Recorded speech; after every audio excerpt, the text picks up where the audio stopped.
जय हिंद साथियों, जय श्री राम, जय बजरंगबली, हर हर महादेव। मित्रों, आज श्री रामचरितमानस अक्षरशः कथा ज्ञान यज्ञ के अगले दिवस में हम लोग देखेंगे कि प्रभु श्री राम जी अपने भाई भरत जी से किस प्रकार से मिल रहे हैं। भरत जी प्रभु श्री राम जी के चित्रकूट में जो कुटी था उसके गेट के बाहर या कहिए मुख्य द्वार के बाहर पहुंचते हैं और वहीं से जिस तरह से कोई दंड गिर जाता है उसी तरह से गिर करके साष्टांग वंदन करते हैं, प्रभु के चरणों में गिरते हैं। लक्ष्मण जी बताते हैं कि भरत जी आपको प्रणाम कर रहे हैं। लक्ष्मण जी का भी हम लोगों ने सुना कि कैसा उनको धर्म संकट हो गया कि एक तरफ प्रभु की सेवा कर रहे थे, दूसरी तरफ भाई भरत जी पीछे आ गए, प्रभु की सेवा छोड़ करके उधर जा नहीं सकते थे, इसलिए उन्होंने प्रभु से बताया। और आगे देखिए, प्रभु जब दौड़ करके भरत जी को उठा लेते हैं उसके बाद क्या होता है। गोस्वामी तुलसीदास जी की श्रेष्ठ रचना जो पूरी दुनिया में सामान्य भाषाओं में सबसे श्रेष्ठ भाषा और सामान्य भाषा में पूरी दुनिया में इस श्री रामचरितमानस को जो प्रकाश किया है वह हमारे आम जनमानस के लिए ही नहीं पूरे सृष्टि के लिए कितना लाभकारी है। आइए आगे देखते हैं। गोस्वामी जी लिखते हैं कि मिलनी प्रीति किमी जाई बखानी, कवि कुलयगम कर्म मम बानी, परम प्रेम पूरन दो भाई, मन बुद्धि चित्त यही मित बिसराई। मिलन की प्रीति कैसे बखानी जाए, वह तो कविकुल के लिए कर्म मन वाणी तीनों से अगम है। दोनों भाई मन बुद्धि चित्त और अहंकार को भुला करके परम प्रेम से पूर्ण हो रहे हैं। कहूँ सुप्रेम प्रकट को करई, के छाया कभी मति अनुसरई, कभी ही अर्थ आखर बलु साचा, अनुहरि ताल गति न टुनाचा। कहिए उस श्रेष्ठ प्रेम को कौन प्रकट करे, कवि की बुद्धि किसकी छाया का अनुसरण करे। कवि को तो अक्षर और अर्थ का वो ही सच्चा बल है, नट ताल की गति के अनुसार ही नाचता है। अगम स्नेह भरत रघुबर को, जहन जाई मनु विधि हरिहर को, सो मैं कुमति कहूँ के ही भांति, बाज सुराग की गागर तासी। भरत जी और श्री रघुनाथ जी का प्रेम अगम्य है। जह न जाई मनु विधि हरिहर को, जहाँ ब्रह्मा विष्णु और महादेव का भी मन नहीं जा सकता। सो मैं कुमति, उस प्रेम को मैं कुबुद्धि से किस प्रकार कहूं। भला गागर की तात से भी कहीं सुंदर राग बज सकता है। गागर का तात जो है तालाबों और झीलों में एक तरह की घास होती है, उससे कोई राग नहीं हो सकता। उसी तरह से कवि कहते हैं कि मैं कितना वर्णन कर सकता हूँ। मिलनी बिलो की भरत रघुबर की, सुरगन सभय धक धकी धर की, समझाए सुर गुरु जड़ जागे, बरसी प्रसून प्रशंसन लागे। भरत जी और श्री राम जी के मिलने का ढंग देखकर देवता भी भयभीत हो गए, उनकी धुक धुकी धड़कने लगी, अर्थात उनको भय इतना होने लगा क्या कि इतना जब प्रेम है तो कहीं प्रभु लौट न जाए। देवगुरु बृहस्पति ने समझाया कि जब कहीं वे मूर्ख चेते, अर्थात बृहस्पति जी ने बताया कि इस समय मूर्खता मत करो, अपने उत्साह का इस प्रकार के प्रेम का तुम आनंद लो और उसका सम्मान करो। तब जाकर के देवताओं ने फूल वर्षा करके प्रशंसा कर किया। मिल सपेम रिपुसूद नहीं, केवट भेटे राम, भूरी भाय भेटे भरत, लक्ष्मण करत प्रणाम। फिर श्री राम जी प्रेम के साथ शत्रुघ्न से मिलकर तब केवट से मिले। केवट का मतलब निषाद राज से मिले। प्रणाम करते हुए लक्ष्मण जी से भरत जी के बड़े ही प्रेम से मिले। भेटे लखन ललकी लघु भाई, बहुरी नि साधु लीन उरलाई, पुनि मुनि गण दो भाई न बंदे, अभिमत आशीष पाई आनंदे। तब लक्ष्मण जी ललक कर बड़ी उमंग के साथ छोटे भाई शत्रुघ्न जी से मिले। फिर उन्होंने निषाद राज को हृदय लगा लिया। फिर भरत शत्रुघ्न दोनों भाइयों ने मुनियों को प्रणाम किया और इच्छित आशीर्वाद पाकर वे आनंदित हुए। सानुज भरत उमगी अनुरागा, धरि शिरसिय पद पदुम परागा, पुनि पुनि करत प्रणाम उठाए, सिर कर कमल परसी बैठाए। छोटे भाई शत्रुघ्न सहित भरत जी प्रेम में उमंग कर सीता जी के चरणों के रज सिर पर धारण कर बार बार प्रणाम करने लगे। सीता जी ने उन्हें उठाकर उनके सिर को अपने कर कमल से स्पर्श कर उन दोनों को बैठाया। शीस दीन ही मन माही, मगन स्नेह देह सुदिनाही। सीता जी ने मन ही मन आशीर्वाद दिया, क्योंकि वे स्नेह में मग्न हैं, उन्हें देह की शुद्ध बुद्धि नहीं। अर्थात भरत जी शत्रुघ्न जी इतने स्नेह में मग्न थे, उनके देह की शुद्ध बुद्धि नहीं रही। इसलिए माता सीता जी ने मन ही मन आशीर्वाद दिया।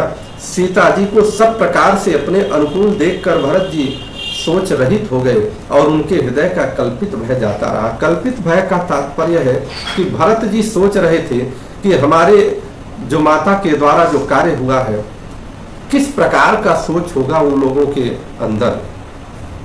भयभीत थे इन सोच को लेकर के, परंतु जिस प्रकार का उन्हें प्रेम मिला, उस प्रेम को देख करके वो भाव विह्वल हो गए, सारा भय शांत हुआ। को किछु काइन को किछु पूछा, प्रेम भरा मन निज गति छूछा, तेहि अवसर केवट धीरज धरी, जोरी पानी बिनवत प्रणाम करी। कोई किसी से कुछ न पूछा, किसी ने न कुछ कहा। प्रेम में सभी लोग परिपूर्ण हैं, मग्न हैं।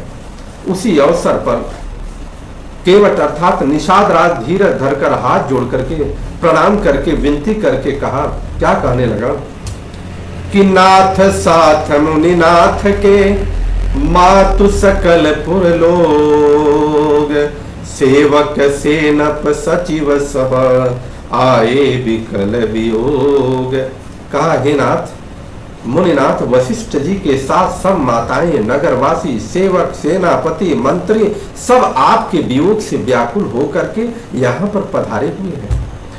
शील सिंधु सुनि गुरया गवनु, सिय समीप राखे रिपुदवनु, चले सवेग राम तेहि काला, धीर धर्म धुर दीन दयाला।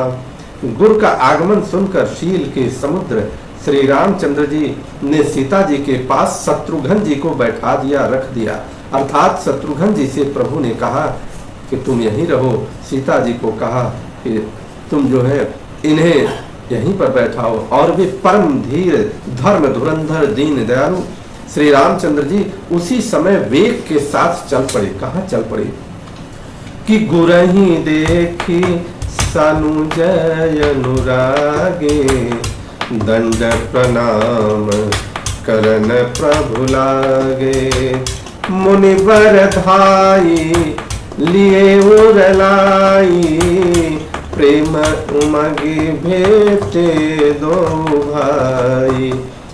गुरु जी के दर्शन करके लक्ष्मण जी सहित प्रभु श्री राम जी प्रेम में भर गए और दंडवत प्रणाम करने लगे। मुनि श्रेष्ठ वशिष्ठ जी ने दौड़कर उन्हें हृदय से लगा लिया और प्रेम में उमंग कर वे दोनों भाइयों से मिले। किस प्रकार से मिलते हैं?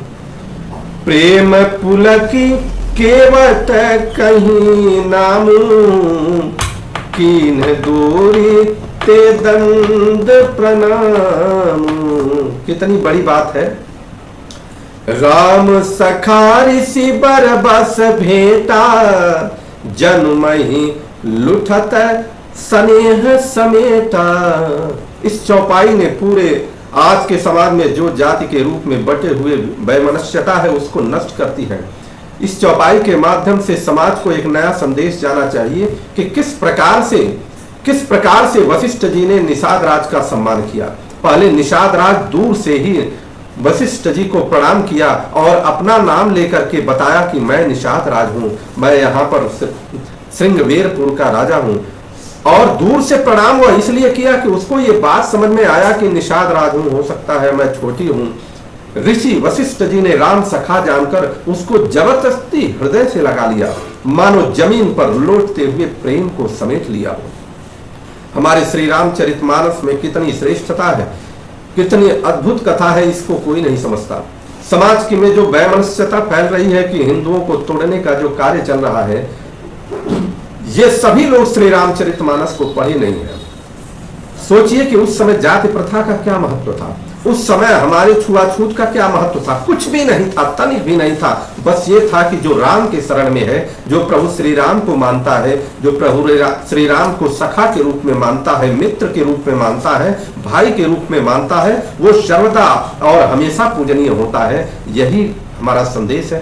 परंतु आज समाज को सनातन धर्म को तोड़ने के लिए जो विधाएं चल रही हैं, वह निश्चित रूप से जो जातिगत रूप से कुछ राक्षसी प्रवृत्ति के लोग जो इस समाज को तोड़ने का कार्य कर रहे हैं, वह निश्चित रूप से वह दंडनीय है। उनके ऊपर प्रभु श्री राम का कोप जरूर होगा। आगे जब वो वशिष्ठ जी हृदय से लगाते हैं, रघुपति भगति सुमंगल मूला, नभ सराहि सुर बरिसहि फूला, एहि सम निपट नीच को नाही, बड़ वशिष्ठ सम को जग माही। श्री रघुनाथ जी की भक्ति सुंदर मंगलों का मूल है। इस प्रकार कहकर सराहना करते हुए देवता आकाश से फूल बरसाने लगे। वे कहने लगे, जगत में इसके समान सर्वथा नीच कोई नहीं, और वशिष्ठ जी के समान बड़ा कौन। जेहि लखि लखनहु ते अधिक मिले मुदित मुनिराव, सो सीतापति भजन को प्रगट प्रताप प्रभाव। जिस निषाद को देखकर मुनिराज वशिष्ठ जी लक्ष्मण जी से भी अधिक उससे आनंदित होकर के मिले, वह सब सीतापति श्री रामचंद्र जी के भजन का प्रत्यक्ष प्रताप और प्रभाव है। आरत लोग राम सबो जाना, करुणा कर सुजान भगवाना, जो जेहि भाय रहाय विलासी, तेहि के तसी रुख राशि। दया की खान सुजान भगवान श्री रामचंद्र जी ने सब लोगों को दुखी जाना, और तब जो जिस भाव से मिलने के अभिलाषी था उस भाव से रुख करते हुए और क्या किए कि सानु जमिली पल महु सब कामू, किन्ह दूरी दुख दारुन दाऊ। यह बड़ी बात राम के नाही, जिमि घट को एक रवि छाई। उन्होंने लक्ष्मण जी सहित पल भर में सब किसी से मिलकर के उनके दुख और कठिन संताप को दूर कर, पल भर में। अर्थात यह स्पष्ट है, जो चतुरंगड़ी सेना गई थी, जितने भी लोग गए थे, सखे संबंधी गए थे, जितने माताएं गई थी, गुरु गए थे, सबसे एक साथ पल भर में कैसे मिले होंगे। यह प्रभु की कृपा ही है कि एक साथ इतने रूप प्रकट हुआ होगा, और इतने रूप प्रकट होने के बाद हमारे प्रभु जथा योग्य जैसे जो लोग थे उनसे वह मिलते हैं। मिलके वटहि उमगी अनुरागा, पुरजन सकल सराहि भागा, देखी राम दुखित महतारी, जन सुबेली अवली हिम मारी। समस्त पूर्वासी प्रेम में उमंग कर केवट से मिलकर भाग्य की सराहना करते हैं। श्री रामचंद्र जी ने सब माताओं को दुखी देखा, मानो सुंदर लताओं की पंक्तियों को पाला मार गया हो। अब प्रभु श्री रामचंद्र जी किससे पहले मिलते हैं? प्रथम राम भेटी कैकेयी, सरल सुभाय भगति मति भेई। सबसे पहले राम जी कैकेयी से मिलते हैं, उसी कैकेयी माता से मिलते हैं जिन्होंने इनको वन भेजा है। ये दुनिया को संदेश जाता है कि किस प्रकार से हमें अपने माता पिता इन सब के अंदर भाव रखना चाहिए, और अपने सरल स्वभाव तथा भक्ति से उनकी बुद्धि को तर कर दिया। फिर चरणों में गिरकर काल, कर्म और विधाता के सिर दोष मढ़कर श्री राम जी ने उनको सांत्वना दिया। अर्थात प्रभु श्री राम जी ने पूरी दुनिया को यह संदेश दिया है कि प्रत्येक कर्म ये विधाता के अधीन है। आप किसी को दोष न दें। घर में कोई घटनाएं होती हैं तो भी आप किसी को दोष न दें, क्योंकि वह आपके कर्मों का ही फल है, आपके जो पुराने कर्मों का फल है। नया कर्म तभी आपका बनेगा कि जब आप श्रेष्ठ और प्रभु श्री राम के या अपने ईश्वर के शरण में रहेंगे। भेटी रघुवर मातु सब करि प्रबोध परितोषु अम्बई सयाधीन जगु काहुन देय दोषु। फिर श्री रघुनाथ जी सब माताओं से मिले। उन्होंने सबको समझा बुझाकर संतोष कराया कि हे माता, जगत ईश्वर के अधीन है, किसी को भी दोष नहीं दिया जा सकता। अर्थात ईश्वर जो चाहता है वही होता है। गुरतीय पद बंदे दो भाई सहित विप्रतीय जे संग आई गंग गौरी सम सब सनमानी देहि आशीष मुदित मृदुबानी। फिर दोनों भाइयों ने ब्राह्मणों की स्त्रियों सहित जो भरत जी के साथ आई थी, गुरु जी की पत्नी अरुंधति जी के चरणों की वंदना किया और उन सब का गंगा जी तथा गौरी जी के समान सम्मान किया।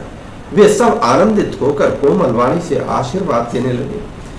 गही पद लगे सुमित्रायंका जनु भेटी संपत अतिरंका पुनि जननी चरणनि दो भ्राता परिप्रेम व्याकुल सब गाता। तब दोनों भाई पैर पकड़कर सुमित्रा जी की गोद में जा चिमटे, मानो किसी अत्यंत दरिद्र को सम्मति से भेंट हो गई, संपत्ति से भेंट हो गई। फिर दोनों भाई माता कौशल्या जी के चरणों में गिर पड़े। प्रेम के मारे उनके सारे अंग शिथिल हैं। अति अनुराग अम्बर लाए नयन स्नेह सलिलयन हवाए तेहि अवसर कर हर्ष विषादु किमि कवि कहे मूक जिमि स्वादु।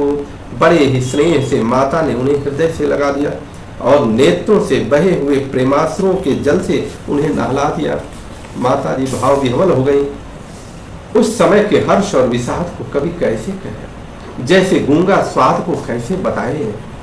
मिली जननी सानुज रघुराऊ गुरु सन कयो की धारिय पाऊ पुरजन पाई मुनि संयोगु जल थल तक तक उतरे लोगु। श्री रघुनाथ जी ने छोटे भाई लक्ष्मण जी सहित माता कौशल्या जी से मिलकर गुरु से कहा कि आश्रम पर पधारिए। तदनंतर मुनीश्वर वशिष्ठ जी की आज्ञा पाकर अयोध्यावासी सब लोग जल और थल का सुविधा देख देख कर उतर गए।